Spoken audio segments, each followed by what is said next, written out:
So last night, while I was giving these animals dinner and just taking a look at everything that's going on, I actually sat there for about maybe about 2.5 hours just watching my animals and thinking about everything that's going on. There's a lot of moving parts. There's a lot of things that I got to keep track of, and there's a lot of things I got to stay on track. And I got to make sure that I'm taking a good look at what's going on and making sure things are getting done.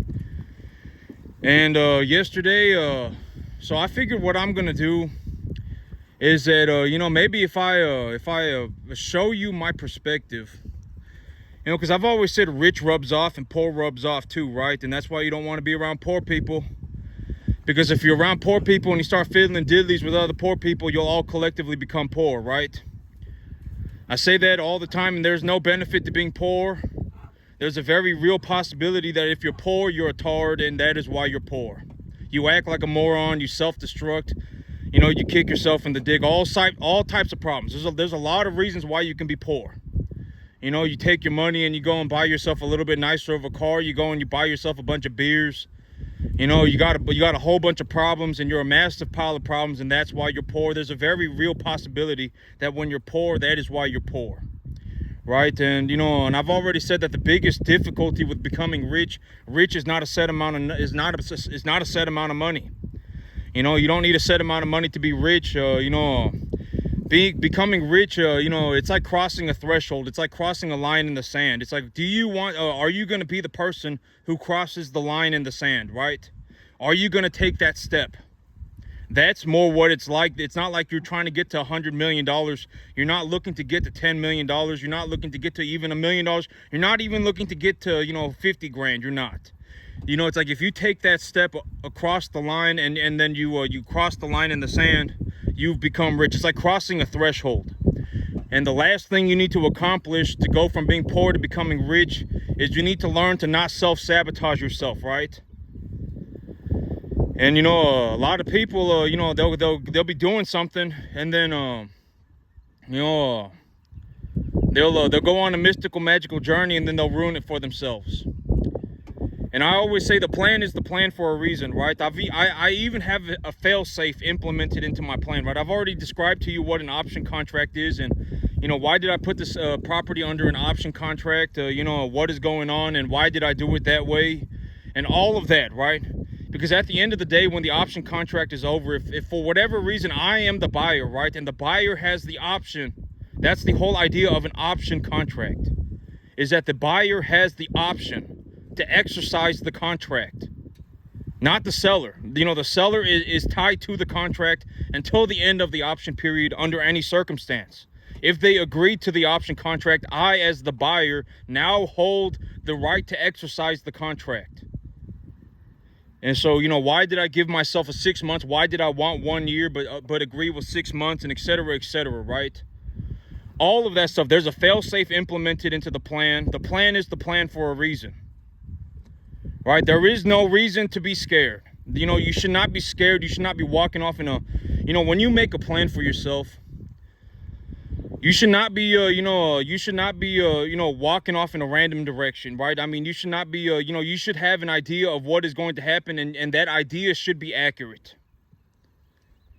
And it's like my whole plan, and then I even have a fail-safe implemented, right? I have an option contract. I put the property under contract via an option, right? And if anything fails, but here's the thing, it's like, okay. If you want to know how I think, is that you never, ever think or express doubt, ever. You don't ever think or express doubt, ever. Even in your mind, if you catch yourself thinking about doubt, don't do it. Think about something else. You don't ever think about it, and you don't ever express doubt. If I meet certain goals, if I have half heifers and half steers in the feeder cattle market, go somewhere between 250 and 260 over the next 3 months. Over the next 3 months, the feeder cattle market goes somewhere between 250 and 260, stays somewhere between 250 and 260. The average weight of my herd right now is currently about 550.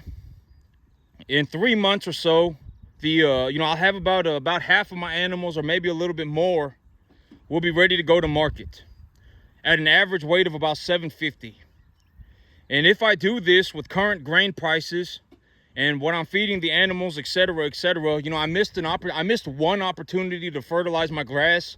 I missed one fertilizer application, and my grass in the back has not grown at all. You know, the grass in the back is still less than, it's like an inch tall.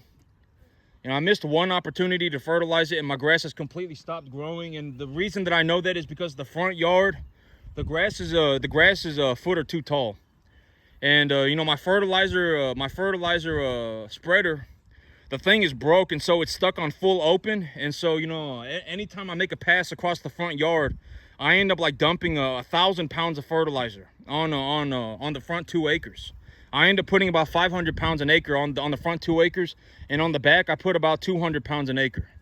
And so the 500 pounds an acre definitely did exponentially better than the 200 pounds an acre. So you know, that's how I, that's how I, and then I was like, you know, I probably had a lot of carbon in the soil. There was a lot of carbon, and the carbon probably bound up the nitrogen, etc., etc. You know, I plowed up a whole bunch of wheat that was up to my shins. And you know, here in the summer, I've already decided, you know, here in the summer, what I'll probably end up doing in the future is that I'll just keep my my winter wheat, and then I'll just spray a little bit of Duracore or 2,4-D, or, you know, probably Duracore or Grazon or something like that, and then just grow the wild summer grass, whatever grows in. You know, we get a lot of Johnson grass in this area.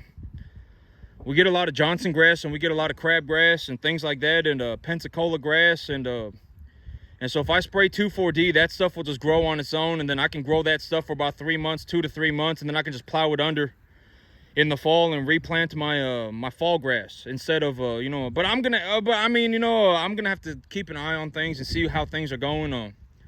I'll take a look. You know, there's a lot of things to consider. You know, does the summer come early? Does the summer come late? You know, is the winter dry? I mean, there's a lot of things to consider. And as long as I know what's going on, you know, I can take a look at it and figure it out. And so you know, okay, so, you know, how do I think and what do I think about, right? I mean, when I make a contract, so when I look for a deal, I always say make sure that the deal works out for you, right? Make sure you look at the fine details and you iron out the details. You don't just want to go, you know, walking off into a mystical, magical adventure. Oh my God, this is my dream. Oh, you know, you don't want to do stuff like that. You take a look at your contract and you say the terms are bad and the listing price is bad, and so I'm going to work on one or the other. I want better terms. I want a better price. And you work on one or the other, and you know, you come to an agreement on the terms in a way that it makes sense for you and it will work for you. And then you can make the numbers work, and then you know,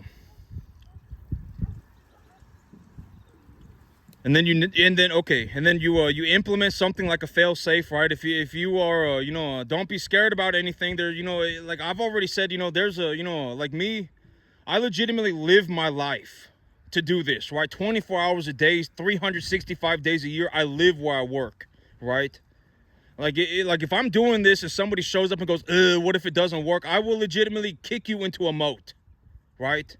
Like, I've been thinking about doing this for months now, and I legitimately work on this 24 hours a day, 365 days a year. I live where I work. And I've been doing this for a long time, right? It's like my 15th year. You know, like, don't follow me around going, what if it doesn't work? But I will legitimately kick you into a moat. You know, I'm telling you my plans to a fine detail. Exactly what I'm doing, why am I doing it that way, and how am I getting things done, right? I got a 6-month option contract. The option contract is gonna be essentially just enough time for me to, you know, get rolling, and it's also gonna act as a fail-safe. I can take these animals and put them out there on the grass, right? I'm gonna go take a look at the grass. You know, I took a look at it yesterday, and you know, I probably gotta shred the field, and if I shred the field, you know, maybe put a little bit of fertilizer on it, and I'm gonna figure it out. You know, it doesn't take long. You know, if I got put on a field tomorrow, it does not matter what field it is. If I got to put on a field tomorrow and I took a look at it, I would start farming it within 2 seconds. It does not matter what the field is. You know, legitimately, if you just dropped me off on a random field tomorrow, never seen it before in my life, I will take a look at it and I will start farming it within 2 seconds of being on that field. And that's also what I mean by, if you know how to start a business, that you become a money printing machine. If you want to know how to make, that's the big benefit. The big downside of starting a business is the sheer level of difficulty. In business, the hardest thing to do in business is start a business. And the people who know, they know. And it might be a factor of like 1,000 to 1. If you buy a business, it might legitimately be 1,000 times easier than starting a business. And I already told you yesterday, when it comes to business and buying a business, and the idea of buying a business and starting a business is if you're trying to run, if your dream is to run a hamburger shop, then you should not start your own hamburger shop. You should just buy a McDonald's or buy a Burger King or buy a Five Guys or whatever, In-N-Out, whatever hamburger shop, Shake Shack, whatever hamburger shop you want. You should just buy one. You should not try and start your own. I'm just going to be honest. Or you can go and find some, if you take a look around at good deals, and if you take a look around on the business listings on the internet, and you can go and take a look around and just look through the hamburger shops and go and take a look at each one, and you find a decent one and you're like, oh, I can buy this one and make money, then buy that one. It doesn't have to be a big company. If you go on the business listings and you find a mom and pop hamburger shop that's on the corner that's doing real good, but the owner's looking to retire, then buy that one. Right? I mean, you should not be starting your own business. Most people should not. And the idea of starting a business is like, if you have $12,000 in your bank account, this is how I started my business, right? $12,000. I put $2,000 into a tractor, and then I put the rest of my 10 grand into my cattle. And then while I was running the cattle, I was figuring things out. I had these type of cattle, and then I had that type of cattle, and then I had these type of cattle. And eventually I got into the stocker calf market, right? And eventually I got into the stocker calf market. And when I got into the stocker calf market, I was taking a look at what I was doing. And I was like, you know what? I'm at least making my money back. I'm definitely at least making my money back. I'm not losing money. I'm definitely at least making my money back. And then, and then at that point, I took a loan for 20 grand. And so I had 30 grand all in, about 32 grand all in. And over the course of 365 days from that moment on, the feeder cattle market went up like 80%, and I managed to turn that 30 grand into about 90 grand. And so here I am today, running stocker calves, and making my money on them. So that was how I got started. And it's like, if that's what you want to do, if you genuinely want to, if you got 12 grand and, you want to start yourself a business with that 12 grand and, you're going to go and you're going to figure it out and do all that, then go for it. But I mean, don't throw money at something and then expect for it to work. Because if you're going to throw money at something and expect for it to work, you're just better off buying a business. All right, you're better off just buying a business, because at that point you can just purchase the revenue with leverage. And if you purchase the revenue with leverage and it makes a positive cash flow, you can just use the cash flow to pay for the leverage, and you can keep the money that's left over. And it's not that big of a deal. And you've also retained equity in the value of the business, right? And if you increase the revenue, the equity value of the business is a multiple of the revenue, is the multiple of the earnings. And so if you increase the revenue, then you've also increased the equity value of the business as well, in terms of the revenue, in terms of the equity value of the business itself. And so, but that's the big advantage. The big disadvantage to starting a business is that it is almost impossible. I'm not saying this to fiddle my own diddly, and I'm not saying this to to make you feel bad about yourself. But I mean, if you're poor and you're proud of yourself, then I am looking to make you feel bad about yourself, because I've already said, if you're poor and you're proud of yourself, it's like being on drugs and being proud of yourself. There's no benefit to being on drugs. There's no benefit to being poor. Right? I mean, if you're poor and you're proud of yourself, you should probably be ashamed. And if you're on drugs and you're proud of yourself, you should probably be ashamed. It's probably a good idea for you. And it's not hard. Going from poor to rich is not hard. Don't turn life into a life or death battle over mediocrity, right? It's like you're going to go and have this life or death battle, and in any circumstance, you're gonna be this miserable, pathetic person anyway, right? It's like, why have that life and death battle anyway? Like, when you look at me, do I look like I'm having life or death battles, right? I'm not.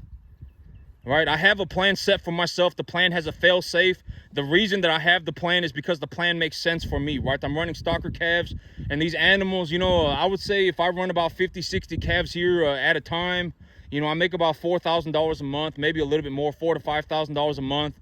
And it's like, if I have $4,000 to $5,000 a month of extra income and I just sit on the money, then I'm going to end up having to pay a boatload of taxes, right? I'm going to have to send the government like $30,000 in taxes, $35,000 in taxes. And so that's not, I'm going to lose the money anyway.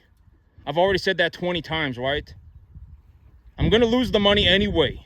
If I, the money that I make here, if I just sat on the money, I would lose a third of it anyway, under any circumstance, due to income tax. And so it's like, I'm going to lose the money anyway. And so now in this scenario, what should I do, right? If I go and I purchase a new piece of land, that gives me an opportunity to reinvest my earnings. I've already said this 20 times, right? I'm not going to leverage myself to the eyeballs to purchase assets. The big idea for me purchasing more land is so that I am able to have an opportunity to reinvest my earnings. Because if I reinvest my earnings, I do not have to pay income tax anymore. The 35% of my money, the 30% of my money that I would have sent to the government, I don't have to do that anymore. I can keep that money, right? How do I keep the money? I purchase tax-deductible assets, right? That's it. I mean, I'm going to lose the money anyway. Maybe when I tell you what I go through, and you're going to understand by what I mean by when I say rich rubs off. And you're going to understand why am I thinking the way that I'm thinking, why, I'm not going on a mystical, magical journey, right? I mean, it just, take a good look at the situation. If I just keep my money, like last year, a very good example of this was last year. I owed $27,000 in income tax, but I was able to reduce that to $5,000. I saved myself $22,000, and I got to hold on to a bunch of cattle.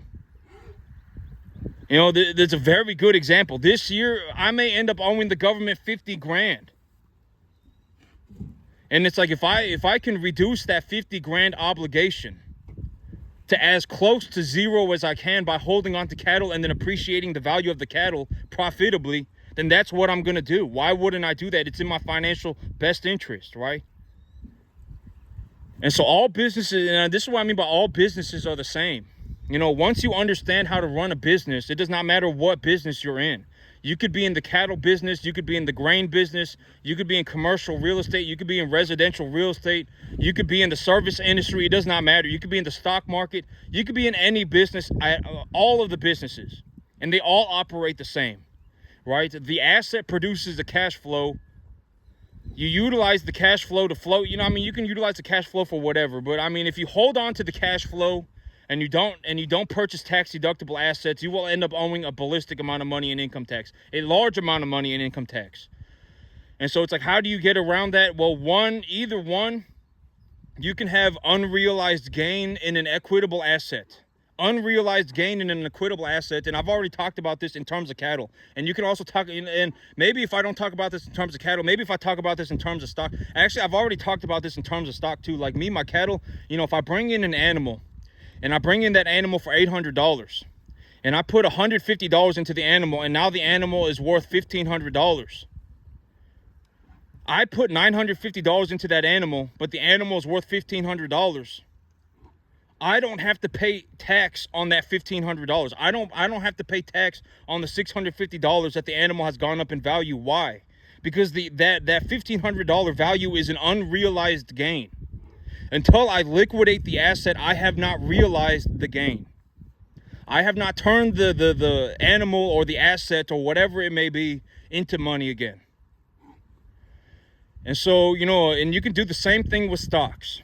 If you have a company, if you buy a company stock at $1, if you buy a company stock at $100, and that company stock goes from $100 to $125, you've made $25 on that stock. But you don't pay income tax on that $25 that you made on that stock. Why? Because that $25 gain is an unrealized gain. And so that is the big, and then and I've already said, if you have anything that is equitable, anything at all, it could be a room full of gold. You could have cattle, you could have land, you could have stocks, anything that is equitable. And I've already defined equity for you. Equity is simply just means something that is valuable across the broader plane of reality. If you have something that is equitable and you want to access that equity without turning it into cash, the way you do it is you take your equitable asset to a banker that knows the asset and open a line of credit against it. That is how you do it. And I will use land as an example. Let's say you have a piece of land, it's got a home on it, and it's worth 400 grand, and you have it paid off, right? You paid it off. Let's say you bought the property at 250 grand. You bought the property at 250 grand, and now it's worth 400, and you've paid it off, right? Well, if you want to access that 400 grand, without selling your property, because if you sold your property, that 150 grand that you made by the property value going up will be taxed, right? Capital gains tax. I'm pretty sure it's called the capital gains tax, or I'm not exactly sure how real estate taxes work. If you want to know, ask your CPA. I'm just using this as an example. And let's say you have a home that is worth, let's say you have a property that's worth 400 grand, and you bought it at 250. By the time it was worth 400, you had paid it off, right? I mean, you paid it off over the next 20 years or whatever it may be. And you want to access that 400 grand, but you don't want to turn it into cash. How do you do it? You go to the bank, you ask for the person that is responsible for appraising homes and giving loans against homes. You just go in the bank and you ask, hey, I want a HELOC. I want a home equity line of credit. Talk to this person. You go and talk to that person, and that person will come and appraise your value. They will appraise your asset. They will say your asset is worth this much, and we will give you this much of a loan against it via a line of credit. And that's just a home. You know, you can do this with any equitable asset at all. You could even do this with stocks. You can do this with cattle. You can do this with a room full of gold. It does not matter what it is. I've even seen people get a line of credit against a room full of guns. If you have a room full of valuable guns, you can legitimately get a banker to come and take a look at your guns, and they will legitimately give you an appraisal value for that vault full of guns, and they will give you a line of credit against that as well. It does not matter what you have, as long as it is equitable, as long as it is something that is valuable across the broader plane of reality. They will give you a line of credit against it. Why? Because they will essentially hold on to your asset as collateral. And this is also what I mean by do not cross collateralize your assets. Always look to either seller finance, which is a no equity deal. You know, if they say, essentially seller finance is like if you just, if you get the seller to agree to whatever terms, then you can do it, right? And, it's not a no equity deal. I mean, you might need to put up, let's say, like this deal that I'm doing right now, the seller wants 120 grand down on a seller finance. It's 350 grand listing price, and they want 120,000 down. At that point, the only concern that you now have is the $120,000 down payment and the payment that you will have to owe the seller after that. Right, and it's like you don't have to worry about leveraging cash flow. You don't have to worry about whatever else. When you go and talk to a banker, they're gonna want to see tax returns and all this and that. But it's like if you find a deal and you get the owner to sell or finance it, and they say, okay, we want a 30% down payment, and we'll give you a whatever terms, right? At that point, if you look at the numbers and the numbers make sense to you, that is now your only requirement. You don't have to worry about, how much cash flow am I putting, whatever it may be. You should worry about that stuff, but you only need to go to the bank and get the loan for the amount that you don't have to finance the entire project anymore. You don't have to do it. The bank or the owner will finance it for you, right? And so there's a lot of ways you can do things. You should not. Okay, and here's the thing. It's like okay, imagine that you're in a situation, right? Imagine you're in a situation, and you're talking to somebody, and it's like, man, it's actually real hot out here, and I'm actually getting lightheaded.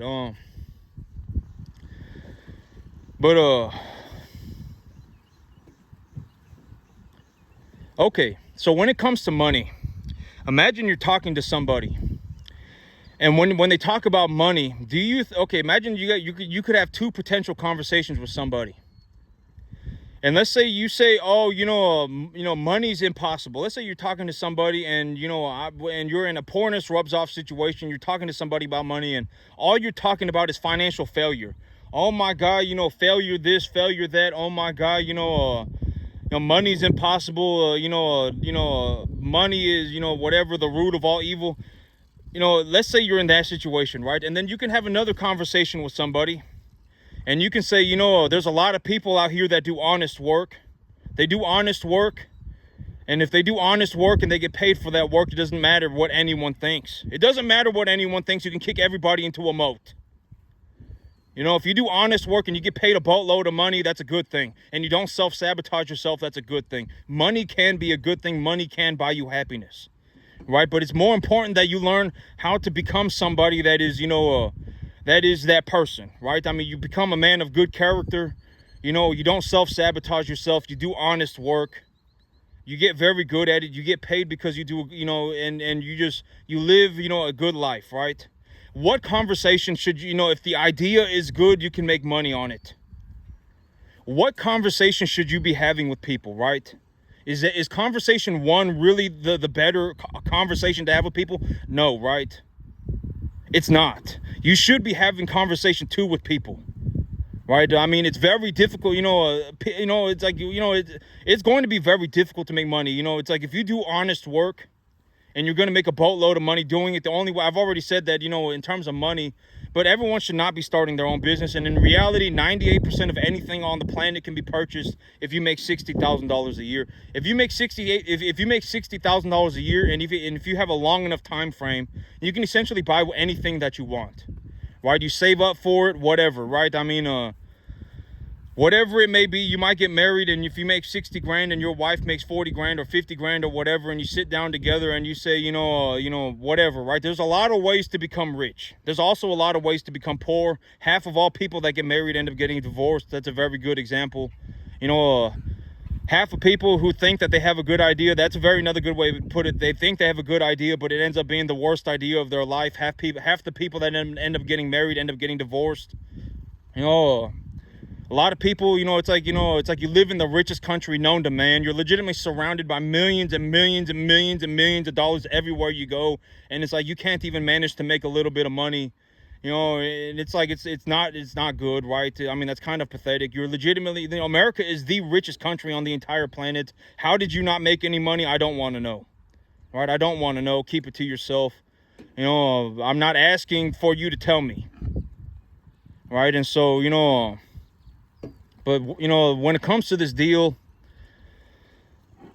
actually yesterday while I was sitting out here thinking about it, I actually told myself, I actually found myself concerned for a split second, and then I told myself, I actually went through this yesterday, and then I told myself, and I think that the big reason that I went through this, and when I say these things, I'm not, and this is a very good time to say it, and maybe if I say it like this, you'll understand, and I'm not saying this to be a horrible person, right? I'm not saying these things to be a horrible person.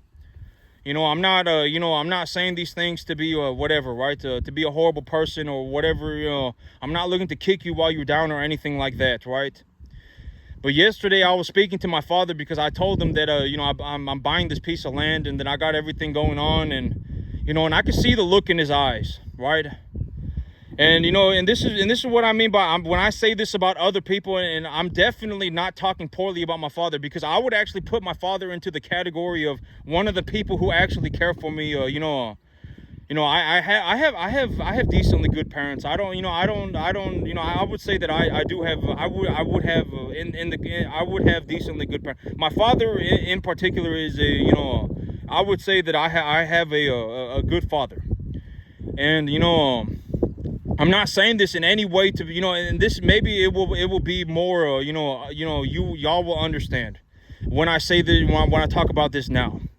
I'm not saying these things to sound like a prick, and I'm not saying these things to kick people while they're down. I'm looking to just, and I would actually, I'm not saying these things to make you, or to be cruel on purpose or anything like that.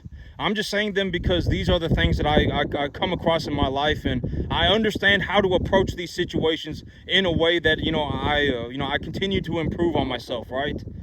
And yesterday I spoke to my father about the land that I'm buying, and I could see the look in his eyes, the concern, right?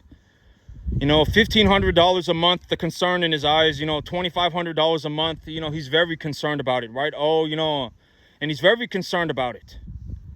And it's like me, when I see $2,500 a month and I take a look at my business, I'm like, my business here already makes about $4,000 a month.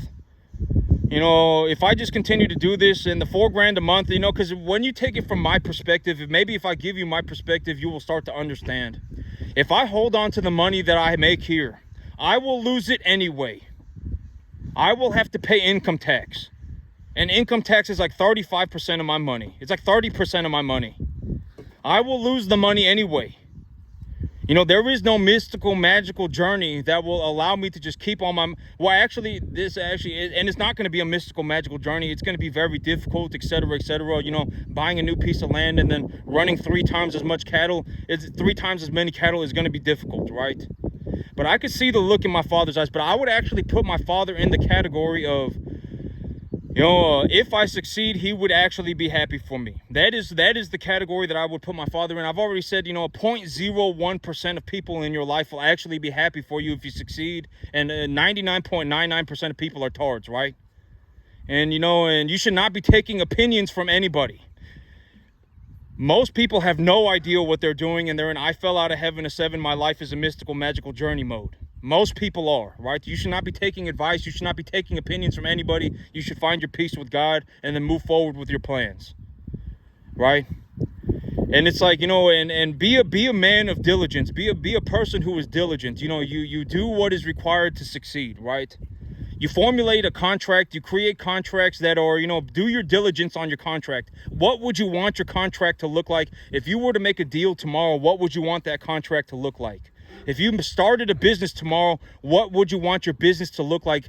Detail out the irons, or iron out the details to a fine point, right? Detail them out to a fine point.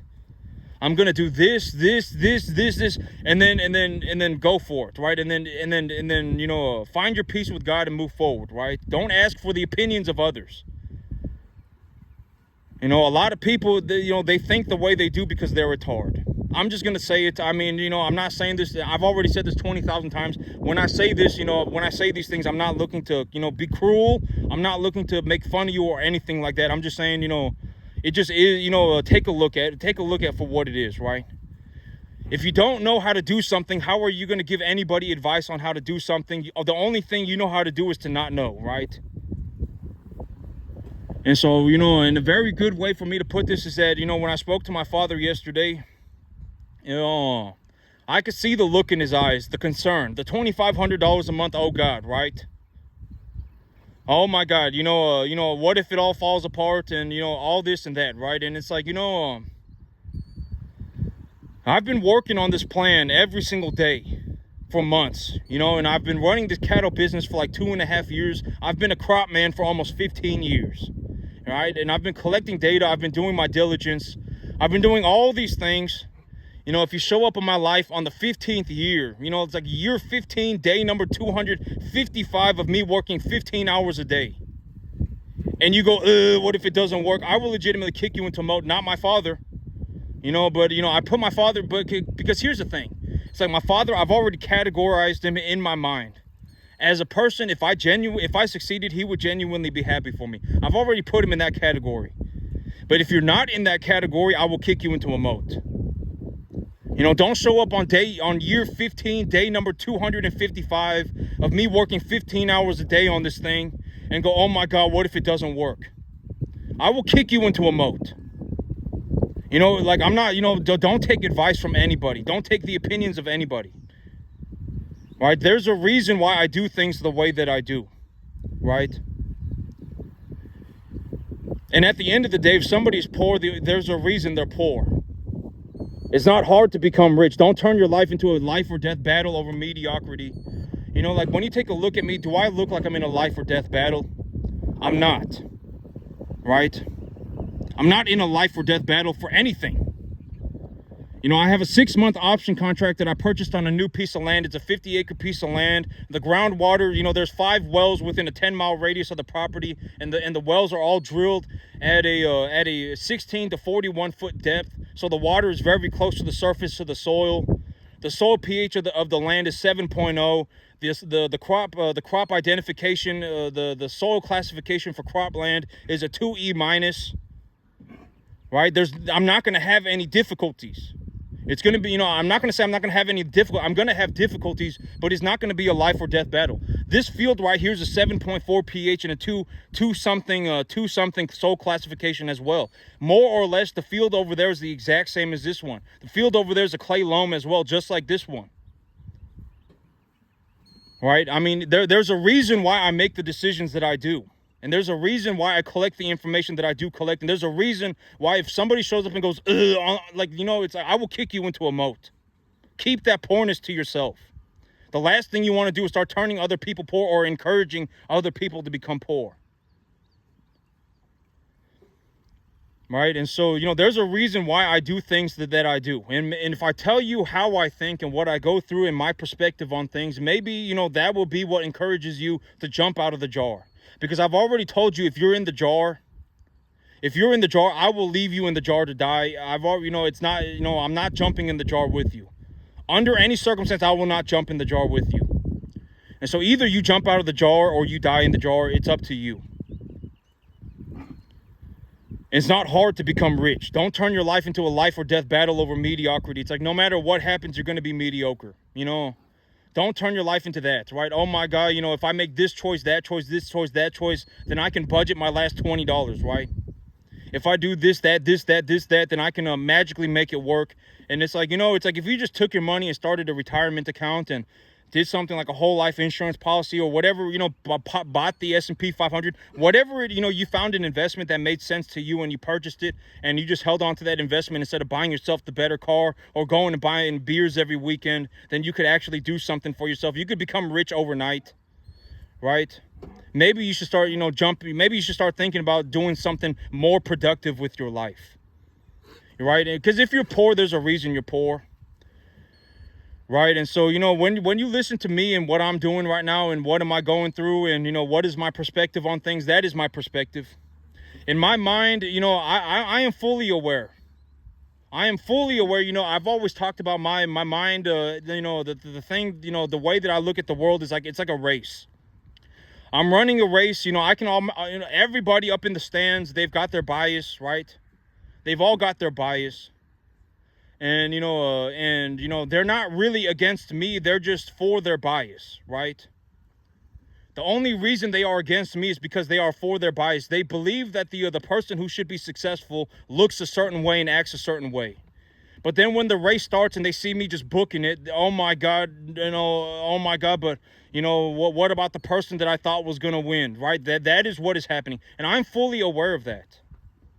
That is what I mean, but, and the 9% of people are just watching because they think it's interesting, and then 1% of people actually know what they're doing, right? And in reality, 99.99, like if I take a look at you and, and if I don't see you as somebody who would be happy if I succeeded, then then your opinions don't matter to me. I will legitimately kick you into a moat. I will watch you die and then run over your dead body, right? I mean, it's not, I don't think you understand. A lot of people don't understand how little opinions matter to me. I mean, legitimately, I will just kick you into a moat and move on with my life. Because like, and a very good example of this is my father. If my father, I believe that if I succeeded, my father would genuinely be happy for me. I genuinely believe that. And so, and so I categorize him in that part of my mind. And so, and the other 99.99% of people are tired. And if you died tomorrow, I wouldn't even know. And if you try to drag me into your poorness, I will kick you into a moat. I will leave you to die, and then I will run over your dead body. And I've already said, sincerely, genuinely deep from the deepest part of my heart, if you succeeded, I would be very happy for you. There's nothing that I gain from you failing. But if you take a look at the world, I mean, I would say that it's probably about 99, because it doesn't even matter how much money you make. If you make $50,000, if your family is just the average class American, makes somewhere between, you have 3 people in your family that makes money. The average American family has 3 people in their family that makes money: the husband, the wife, and 1 kid. And if you're that, if you got your husband making money, your wife making money, and your kid making money, and you sat down with your wife, and your kid can go and buy their own car or whatever they're gonna do, or invest that money, or hopefully you teach them how to invest. If you teach them how to invest, that'd be very good. If you just told your kid, if you just bought the S&P 500, well, I've already told you the S&P 500. The big idea is essentially if the economy inflates, if the economy does well, the S&P 500 goes up in value. But if the economy deflates, if the value becomes more valuable, if the dollar becomes more valuable, then the price of the S&P goes down. And the appraisal value of the S&P 500 is essentially the stock ticker. And the S&P 500 is also equitable. You can legitimately take a loan against it if you felt like it. And and so, I mean, if the economy deflated, it's just kind of tough luck. And that's also the big problem, is that if you have a line of credit against your S&P 500 stock, and the S&P 500 stock, drops below a certain point, and then you get what do they call it? You get forced to sell the stock, then now you're in a big pile of doo-doo. And so I'm actually not suggesting that you do anything, right? I've already said, if you want to go and invest in something that you know. And if you want to provide a buffer for yourself, you should purchase assets that you can appreciate knowledgeably and profitably. One of my big reasons for investing in cattle is that, like if you take one of my cattle right now, and let's say I make about $600 an animal, I make a net profit of about $500 an animal. I put about $1,000 into the animal, and I sell the animal for $1,500. If the feeder cattle market fell 30%, I would still break even on my animals. And so there's a big buffer for me. And if the price of the animals fell 30%, it's not just my animals, it's all the animals on the market. So I can also go and purchase animals for 30% less, right? And so, that's also why I highly suggest putting your money into something that you can knowledgeably appreciate profitably. You should put your money into something that you can appreciate profitably. And it's like, I've always said, if you do actually need cash, you can liquidate your assets, and this includes the S&P 500. I'm not saying that you should just buy a bunch of the S&P 500 and then open a line of credit against it. I'm not saying that. I'm not saying that at all. If you genuinely put the money into the S&P 500 and you feel like it's a better idea to utilize cash, then you can liquidate your S&P 500 stock and use cash and pay or whatever it may be, right? Pay taxes on it and then use the money. You don't have to open up a line of credit against your equitable assets. That's not the only way to access the money. I've already said you can liquidate your assets as well. I'm not giving anybody any financial advice. I'm just saying these are the different things that I'm doing. All right, like if I put money into the S&P 500 stock and I sell it, then I can just, I can use the money anyway. And so, and I'm going 100% leverage for my cattle. I'm going 100% leverage for my cattle because it just makes more sense to do so. And, if I don't purchase cattle, it's not like I'm out of risk. I'm still at risk of losing money because of income tax. And so it's like, if you take a look at the entirety of what I'm doing, maybe it will start to make sense to you. And there is no benefit to being poor. If you're poor, you're not poor because you're a good person. If you're poor, you're not poor because, there's a genuine possibility that if you're poor because you're making bad decisions and you're just a moron. That's why you're poor, right? You have pathetic character. Your backbone is like a wet noodle. You have pathetic character. You make horrible decisions, right? And then you go on these mystical, magical journeys on how you're going to budget your last $20. There's a lot of reasons for why you can be poor. And if you're poor, it does not make you a good person. If you're poor, it does not make you cute. There's no benefit to being poor. You're poor because you're poor. And, and it's like, and it's not good, right? Maybe you drink too much beer. I don't know what it is, right? You're not going to find somebody who's like, I make all these good decisions and then it made me poor, right? It's not going to happen, right? I mean, you might legitimately, there's a lot of reasons to become rich. I mean, you might find somebody who became rich because, I did honest work. I worked very hard at it for a very long period of time. I did honest work and I made a lot of money doing it. People paid me a lot of money to do it because I did very well at it. Right? I mean, you might be rich because, oh man, I wanted to provide my family with a better opportunity in life. I wanted to provide my family with a better future, and that is why I got rich. Right? I mean, there's a lot of good reasons to become rich. You can be rich and be a good person. It's a very good possibility. You can be poor and be a bad person. It's a very real possibility. Right? And so maybe when I talk about the things that I talk about and I give you my perspective, and it's like, if you're poor, keep it away from me, right? Keep your opinions to yourself. Right? There's a reason you're poor, right? And it's like, one of my big things is that maybe if I just give you my perspective, and I can get you to jump out of the jar yourself. That's the big thing, right? Sit down and start budgeting your money. If you're married, sit down with your wife and, and budget your money. We're not going to do anything to cause our family problems, right? Our family needs a little bit more money, so I'm going to go and look for a better job. Whatever it may be. We're not going to take the money and go and buy ourselves new cars. We're not going to go and buy ourselves BMWs, and we're not going to go to the restaurant every weekend. For the first 5 years or whatever, we're just going to invest the money, right? Whatever it may be. And it's like, and I'm just going to be honest, money does not matter. No, I'm not going to say money does matter, but money does not make the difference.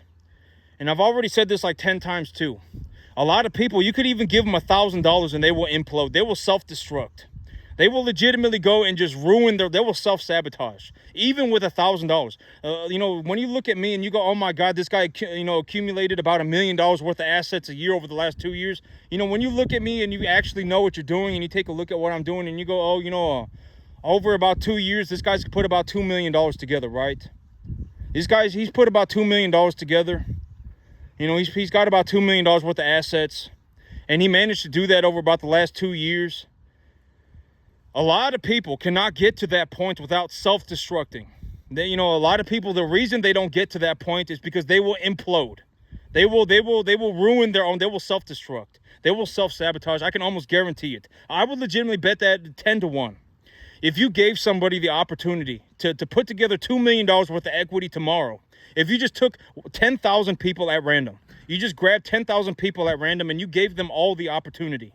You said, because this is essentially what America is. Everybody does have the opportunity. You don't have to go and, go buddy pal pals with the government. Everybody has if you genuinely wanted to start a business tomorrow, you could. Nobody's stopping you. I would bet that you fail, but, you could start a business tomorrow. And I would be willing to bet 10-1. And if you succeeded, I would happily pay you the 10-1. But most people are going to fail. I've seen people bankrupt at 65 and it's not pretty. I've seen people go bankrupt at 70 and it's not pretty. It's like, if you want to know what it's like to be 65 years old and work at a grocery store as a cashier, be my guest. If that's what you want to do, go and be my guest. And it's like, if somebody fails, I was talking about my father's friend's son yesterday. And I was having difficulty, I obviously feel very, when I take a look at the guy, I'm like, the guy's a tard. I'm just going to say it. I was like, there's no reason for me to, hide around hide in the tall grass or whatever. I'm just going to say it. I felt real bad. I was feeling like I couldn't really say anything about this guy because it was my father's friend's son. But I mean, the kid's obviously a tard, right? I mean, I don't know what you're doing, but I mean, it's obviously, not working. I mean, it's not good. I mean, it's obviously not good, right? And so I'm just going to go ahead and say it. And, and it's like, if I say it, and I say these things without, I'm not saying these things with maliciousness in my heart. I'm not saying these things, being cruel on purpose or anything like that. I'm not, right? I'm saying that like legitimately, like maybe if I make this apparent to people, maybe, you will realize what's going on and do better for yourself. Right? And so, Because there are a lot, you know, I've already said this 50,000 times. There are a lot of deals out there, a lot. I mean, you can flip through them like all day and all night. You can find something that works, and you can find something. You can. Anybody can find something, as long as you know how to negotiate the deal, etc., etc. Right? And that's also why I say it's very important for you to communicate like a rich person. You don't ever even think or express doubt ever. If something does happen, your plan has a fail-safe, so there's no reason for you to express doubt or even consider doubt. There's no reason. It's a waste of time. Think about doing better for yourself. You know, it's very important to communicate like a rich person. There are thousands, tens of thousands, whatever, if you want to buy a house. There are probably tens of thousands of deals on the market right now within a two-hour radius of you. You can find something and make it work. Look through the numbers, run the numbers, make sure it works, right? Make sure it works, and then you can make the deal work for you. You can. There are so many deals out there, right? Don't accept people for their failures. And you know, and I was actually talking about this kid with my dad, and you know, it's not just this kid. A lot of times when somebody fails, oh my God, this person was 65 years old. This person was 65 years old and ended up being a tard. They went bankrupt at 65, and now they work as a cashier at a grocery store. Everyone get in for a group hug. We're going to feel bad for this person. You do not group hug and feel bad for that person. Take a look at that person and use them as an example. You don't want to end up like that. You should not be group hugging people in a kumbaya. You know, I've already said don't hold on to people's hands and go skipping off into the sunset singing kumbaya, right? Don't do that. The person is a failure. You don't want to end up like that. Right? If you're not careful, you will end up like that. You know, it's like, you know, and you know, that is how, you know, and then, you know, and say that with, don't say that with the, like, oh my God, you know, I'm being cruel with these people, right? I'm not being cruel with anybody. I'm not looking to kick anybody while they're down. I'm not looking to make fun of anybody. I legitimately don't get any sort of enjoyment out of this. But you should, when you see somebody who fails, you should not like be in this kumbaya moment. You should not be in this, oh, everyone gather around this person for a group hug because we all feel sorry for this person. It should not be like that. Right? Maybe if somebody told them, you know, 30 years ago that they were going to fail, they would have considered it. You know, if they actually had somebody who actually cared about them and took a look at their business plan and took a look at what they were doing, and they actually knew what they were doing, and they actually went and spoke to this person and said, hey, this is a bad idea. I can see it from 10 miles away. You should not do this. Then maybe that would have been the best thing for them, right? Because, like, you know, it's like if you come up to me and you say you want to be in the cattle business and I take a look at what you're doing, I will know whether you're going to make it or not. To a reasonable degree, with like 93% accuracy, I will know. All right, what are you feeding your animals? What kind of animals are you breeding in? Or what kind of animals are you bringing in? You know, how are you sourcing your feed? You know, how much are you paying per animal? What is your formula for purchasing animals? What kind of animals do you bring in? You know, I will know, right? I look at numbers all the time, like, you know, and it's like, you know, if you wanted to start a cattle business, this is just an example. I'm just using the cattle business as an example for me. If you came up to me and you said you wanted to be a farmer and that you were going to run cattle, I would know within 2 minutes of talking to you about your whatever it is that you're doing with cattle and business and farming, whether you would make it or not. I would know. I would know within 2 minutes. And, you know, it's like I wouldn't be doing you any favors if I told you that this is a good, like, it was a good idea if it's not. If you have a horrible idea and you're about to throw yourself off a bridge, I would find it in myself as a responsibility towards myself to tell you that it is a horrible idea and you should not do it. And if you ask me for the specific details, and if, you know, I mean, you know, I've already said if you want my time, it's $10,000 an hour and I'll give you 2 hours tops, right? $20,000 and I will come and help you for 2 hours. I can look at your business plan, but I mean, if I genuinely cared about you to the point where it was like, you know, you could approach me and talk to me about your business plan. You know, I could essentially, you know, I could tell you everything that was going to fail with it within 10 minutes. Right? I mean, maybe you don't understand what kind of, you know, you need to go and understand the cattle market better. You need to go and understand what a beef animal looks like. You know, You know, because if you just look at me and you say, I'm going to bring in cattle and I'm going to put them on feed, and it's like, what type of cattle are we talking about? What kind of feed are we talking about? Are you going to put them on medication? How are you going to get the money for the animals? You know, are you going to leverage for your cattle? Are you know, at the end of the year, you're going to have to pay, you're going to have to purchase twice as much cattle as you may, in revenue that you generate. I mean, there are things, you know, I can talk to you about the numbers, right? And the business itself, I can tell you within, you know, and if you came up and you gave me your idea, I could legitimately explain like everything that could that would go wrong with your business plan within 10 minutes. Maybe you're not planting the right type of grass, you know. Maybe you know, when I take a look at your field, your soil pH is you know, whatever at a 6.5, and you know, you're not understanding that you probably need to dolomite lime your field, and whatever it may be, right? I would know. Like, if you are genuinely looking to get into farming and you're genuinely looking into getting into the cattle business, I would know within like 2 minutes of talking to you whether your business plan was actually good or not. And, you know, and I could legitimately tell you, you know, within 10 minutes, I probably could. And it's like, if your plan is going to fail and I can see your plan failing from 10 miles away, I would see it as the right thing to do, to tell you that your plan is going to fail. Right? I'm not going to sit here and hold hands with you and sing Kumbaya. Why would I do that? It would not do anything for you. I mean, you could end up failing in 30 years, and then you could end up being a cashier at a grocery store at 65 years old. Right? Is that what you want? Right? That's a very real possibility if you go and do whatever it is that you're doing.